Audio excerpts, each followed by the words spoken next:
Dear friends, it's the next talk in the category Structure and Economy, and it will be first talk in the series of talk about village. Wisdom village. So we ended with nucleus, which as far as it was presented, it's completely separate. However, the goal of Wisdom Society is to create from cluster of nucleuses a village. So I will talk about the village. The most advantageous situation is when it consists of nucleuses which virtually touch each other, so it's a contained area. That gives a lot of advantages. However, if it is not possible, at least it should be as close as possible to, they should be spread not one, 500 kilometers away from another, because it's difficult to talk about, cooperation, etc. Because one of the main principles of the village is cooperation between the nucleuses, cooperation between members of nucleuses, because they are not just administrative units. The administration aspect is secondary, primary, they are people. So, assuming that it is, we will talk about this most advantageous situation, it may happen when in the moment when then first nucleus acquires land, can acquire much bigger amount than it needs for its own well-being, so to speak. So it can, let's say, if nucleus is supposed to consist of, say, that's pretty much more or less optimal size, 20, when the village consists of 20 nucleuses, it could be like 100 acres. But if not, some smaller portion, and before the successful nucleuses are created, this land could be used for some very simple agriculture, particularly like growing alfalfa, which reinforce quality of the soil, and also could be used as the compost, and sold on the market, or as the feed for the neighboring animals, etc. So, if we have a village, we could have lots of advantages, which is given by the fact that it is a larger group of closely cooperating members of Wisdom Society. It could, in this case, have a larger portion dedicated to, let's say, this wild park or forest. Could be much bigger, because if we are talking about 100 acres, a large portion of, or 100 or even more, could maybe a little more and be expanded. And it can possess many facilities which are not feasible to done in the single nucleus. Particularly today, I will focus on education of children. the village, which is the cluster of nucleuses. I assume that you read the division, which is the entry to the site, and that is more said about technical aspect of a village. The important thing is that in a village could be, if there is 20 nucleuses, could be like 200 of children, which is a sizable group.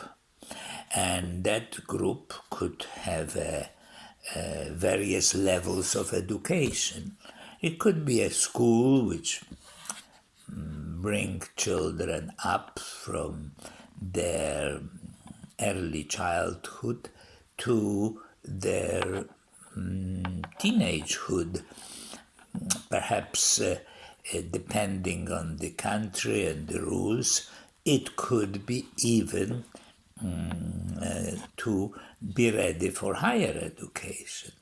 But important thing that education in this in a village have much more ability, financial ability, to provide children with something which is very interesting for them, where they can express their develop their creativity, develop their curiosity, develop their intellectual capacity, etc. Particularly, it would be, because these things are relatively expensive, like it could have all sorts of science equipment, microscope, some elements to measuring in physics and chemistry lab, and they could be taught through their curiosity, not through loading and through discovery. They will be discovered under the guidance, discovering the law rather than only confirming, as it is now done. First law is presented, that's that. Now you go and confirm it. If it doesn't confirm, do it again, you make an error, etc. It could be completely reverse. That could be guided to discover. They may know about it, but it will be their creativity rather than being filled with information as it is done now. And I'm talking with science. Of course, the same goes with art. They can be learning to appreciate our ancestor, their creativity. It's not a so simple thing to create a pottery. Pottery is a very complex process, and it requires certain, of course, modern apparatus. They will not try to mimic the ancient, which is hardly possible because we don't have sufficient amount of information. But here they can make sculpture, they can make utility vessel, they can make their imagination and creativity.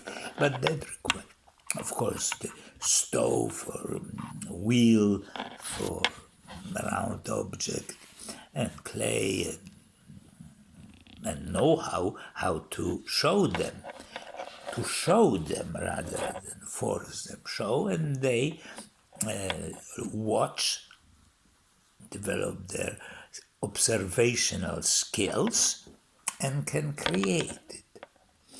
They could be taught all sorts of useful things to do with wood, which is a wonderful material, both for art and for craft. There is, I am not here suggesting what it should be. I am simply saying to open the possibility which could be done. They are to some extent done in Waldorf-type schools, but there are still schools and separated from their homes. Here, the whole thing is integrated. The child, if all the nucleuses are in a round cluster and the school is somewhere near the center, there is no need for transportation, no need for anything. They can walk. Even in the winter, it's possible to walk as they used to, which is the natural exercise which children used to have, to walk to school. And they will interact with other and adults, participate in decisions of the school. It would be, it really opens such possibility when you have a friendly environment. Not only friendly, when the school is integral part of the community, is in a sense heart of the community, because that's where the new generation which continue is learning how to live. They could have their wisdom training of all sorts. I hope that it becomes clear. Well, as I said, when we talk about nucleuses, children are raised within already nucleus, and it would be like a seamless connection between this school, which is part of the community, because they will interact not only with adults of their own community, but all around. It would be like a very, very big family, which is, of course, separated into the individual part. I started with the school, but there is few other topics which will be discussed later on. Now I would like to announce that we will have a Zoom talk on the issue of nucleus, since it is basically closed. So this talk will be in, I have to check it, I have no calendar with me, and maybe I will write it under the, when I post this talk, I will give the time and code how to. Anyway, you will be invited within the week or two to the Zoom talk, where we will discuss the nucleus. It's very important. We will, of course, question, critique, etc. No, that goes without saying. But maybe people will want to actually be so inspired they want to do something together. That goes already beyond my role. It's up to you to do it. I will be happy to join, but in my age, I certainly will not be the promoter and doer. So, on that note, rather cheerful, I will stop this talk, and goodbye till the next one. Goodbye.